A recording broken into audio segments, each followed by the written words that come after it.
Good morning, everybody. I toast to you and all you do. I hope your Wednesday morning is starting. I hope it's Wednesday. Yeah, it's Wednesday. I hope your Wednesday morning is starting fantastic and that you're having a great day. It's only like 28 degrees outside, so we're gonna be inside, but I have to be quiet. Everybody's sleeping. Hopefully my microphone is working. So yesterday I uploaded the video to the IGTV. I think I'm gonna do that again today. YouTube and Facebook or Instagram, since they're not owned by the same people, they're like anti each other.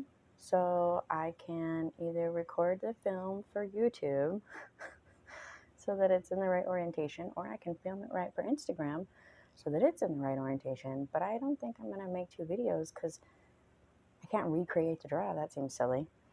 So we're going to do our fairy cards again today. And before we get started, I wanted to talk just a minute about my rock. Many years ago, as I was walking home from work one day, I found this rock. Now, it's like maybe a piece of marble, granite type rock. I don't know what it is. It was super white when I first found it. It was just sitting on the ground, like, sitting there, and way white. All the rest of the rocks were colored all around it. There was no other white rocks. And I saw it and I picked it up. And it gave me this feeling of like justice and truth. And I brought it home and I put it on my altar and I held it and I worked with it. I really like holding it. It's like a truth stone. So that's what I use it for. I keep it with my fairies because it helps us to be honest with each other and to communicate effectively with each other and to help me get the truth. And I think also to help them stay grounded so they don't flutter off into outer space telling me crazy. But the reason I bring this up is because it's not like a piece of jasper I went and bought or a piece of amethyst or some fancy rock I paid a lot of money for. Literally, I found it walking home. And the camera won't really like focus on it, but as you can see, it looks like it was chipped off of something. You know, it's got a kind of granite top kind of feel to it. It's just a weird, like, finger-shaped rock. But it's not like everybody's like, oh, I need to find a rock that means this, or I need to find a rock for this. Sometimes you just go out and find a rock and you hold it. You have to listen to the energy that the rock is giving you. And even if you go and you look it up in a million books, like I could go figure out what this rock is, I'm going to say that it's probably some kind of granite or white landscaping stone. It's not a fancy stone, like I'm saying. It's just a stone. It is fancy. I love you, rock. Don't think that I don't love you. You're so fancy. You have such a great energy. It has a stronger energy than most rocks that I've ever felt. I mean, I could feel it before I picked it up. And when you hold it in your hand, it does just, I like that warmth of truth, the warmth of justice, the warmth of like, this is real. This is reality. And this is what reality is saying. And so that's why I keep it with my fairy cards. I really do like holding it. Normally I just set it on my lap while I'm using my cards. But again, it's not something fancy. You don't have to go out and spend a bunch of money to find that big amethyst. I have a beautiful piece of amethyst up there that's like this big. And I don't use it. I mean, it's beautiful. It's on display. It's in my altar. But it's not like a practical rock. And so when we talk about practicality and about using our practice and doing our practice and living our practice, don't get caught up in thinking, oh, I have to go get that amethyst, or I have to find this malachite, or I have to find this one specific stone because it means what I need. Yes, sometimes we do need those specific stones because they resonate with a specific energy, and that energy has to do with the way that they were formed and the chemicals and the components that make them up and what they've lived through the last billion years to make the energy that is that rock. So this rock carries the energy of truth and justice and honesty. And, you know, I picked up other rocks that are like flighty and lifting and help bring you up. I have some blue tiger's eye that is so soothing and grounding and just like That's what I feel like that was the blue tiger's eye does. It just sits there and the whole time. And it's just giving off that frequency. But I wouldn't have known the difference between the blue tiger's eye and the brown tiger's eye if I hadn't held it in my hand and been like, what does this blue tiger's eye feel like? It feels just a little bit different. So you got to hold the stones. They're also going to interact with your energy different than they're going to interact with other people's energy. It's just like when you're doing dream interpretation. Like I was swimming through an ocean of yellow flowers. And everybody's like, oh, yellow flowers mean friendship. So you're going to find new friends. But then you don't find any new friends. You know, it just kind of, because that's not what it means to you. So remember that these things are specific to you. And you can go out and read 1,000 books that say, marble is grounding and marble does this and marble does that. But when you pick up a piece of marble, how does that make you feel? How does that specific rock make you feel? Because again, each one is going to be different. They've gone through different experiences in their life. They've had a lifetime too. Their life is a lot longer than your life. Their life is hundreds of years, millions of years. I mean, you think about this rock, clearly was severed off of something else. It has all of the little lines. You can't really tell it on camera. But so it had a life somewhere else, attached to something else, doing something else. So that energy has influenced the rock itself. I see a lot of people who are super into like the pink Himalayan salt or mica, a lot of the other stones out of that part of the region, from the Himalayas to the India in that part of the world, or, you know, from the Himalayas down to Cape Cod, or not Cape Cod, whatever it's called, in South Africa. There is so much injustice when it comes to collecting stones. So sometimes it's better to just go out into your yard and find a stone. I have divination stones that I use that I literally dug each one out of my garden. And as I was working through my garden, these stones like glowed, like, oh, pick me up and love me. And I held them and I set them on my outdoor altar, and some of them went away and some of them stayed. But for the most part, they all stayed. And I got, I think, 13 rocks out of my garden that I use for my divination stones. Like throwing rocks, like throwing bones, throwing whatever. But they just came out of my yard. Not one of them is like a precious fancy stone. Well, there's some jasper and there's some other things in there that are naturally occurring in my area. And that's the other thing you have to keep in mind. Rocks occur everywhere. I'm working on a book for children in the United States, and throughout each state, I'm collecting gemstones and things that you can find locally and naturally. And I'm amazed at how many of the stones that were like, oh, these are amazing, precious stones. You can find them here in the United States locally in the United States. But you can find mines and things that are here local. You don't have to order your stones from Sri Lanka or from some random place. So just like we talk about ethically sourcing all of our other things, ethically sourcing where your rocks are really important. And if you have questions about that or concerns about that, there is an amazing YouTube news channel that's out of India in that part of the world. They have like a red logo. It's like, sure, that didn't make sense to any of you. Somebody.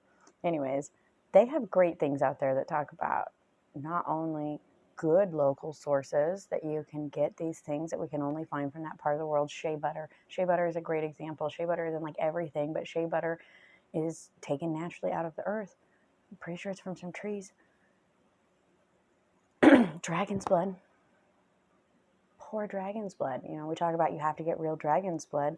The dragon's blood trees that grow in Africa are dying. They don't produce like other trees do. So the way that the resins are collected is different. Same with the frankincense trees. Real frankincense from these specific trees. Like, we're going to run out of them because these trees don't grow like normal trees. You have to, everything from your stones to your resins to your herbs to your food in your grocery, for all of it. If we want to make this world a better place, you have to know where your stuff is coming from. Know that what's going on in that country. I learned about a brand new country that I can't pronounce. It's over between Russia and China. They have like no water left because they dammed up all the water to grow cotton in like Uzbekistan or some country over there. And they have one of the highest rates of slavery in the whole world. So just think about where your products are coming from. You know, we talk about buying American or buying from this. You want to buy really great herbs? Buy your herbs from like France, who has really, really great natural, loving laws that protect their earth. You know, just think about where you're getting your stuff from. Your stones don't have to come from a fancy store. They can come from right outside in your yard, because that's ethically sourced. You went outside on a walk and you found a rock, and you didn't have to hurt anybody, and you didn't have to do anything, and that rock can be just as powerful as a rock you find somewhere else. So now that my rock has told me to share this piece of truth with you, let's talk about the fairies. So I kind of have a table here. I don't know what that would sound like with my microphone on. Oh, really? Something's holding them up. You guys not ready to be awake yet today? Is it too early? The sun is up. I waited for the sun to come up for you. My kids were so cute yesterday. They came over and I was doing a little reading for myself. Like, Mom, what is that? What are those? My son is so sweet. He's naturally very curious about magic and spirituality and all of those things, just a little bit more than my other children. And so he wanted to look at the pictures and see what they were. He was very excited about it. It was very cute. Good morning, fairies. Oh, you're sure getting caught up today. See, I held them for too long in my hand. They were like, yeah, talking about the rock. Let's talk about some fairies. Fairies tend to get a bad rap sometimes. I don't know which author said it first or where it came from. Somebody had a bad experience with them. I was like, no. I also think that the church and monotheism has something to do with that. And, you know, they're like the opposite of what they would consider angels. But to me, they are my little angels, my little protectors, my little friends. When I have nobody to talk to, I have the fairies. It's funny. Sometimes I'll be like so sad. I'll be outside doing my morning meditation and be like, oh, no friends today or whatever. Or, you know, just having those moments. And then suddenly the lawn will light up with like glistening dew, and you'll see the sparkles and the jumping and the fairies moving, and it's just amazing. Because they're always there. And so I think that the fairies are one of those energies that if you work with them and you respect them, and just like anybody, then they're going to repay that. They're going to give that back to you. It's going to be mutually beneficial. If you assume that the fairies are going to do your bidding, and that they're going to clean up for you and they're going to do your thing, they're not going to do that. They're probably going to bite you in the butt for that. All right, so let's see. No cards are just popping out today. They're not super excited to be like, hey, I have something to say. It's probably because yesterday I did 3 readings with them, which is a lot in a day for me. One with you guys, one in the morning, and then one in the evening. We're trying to do some business planning and some future planning and whatnot.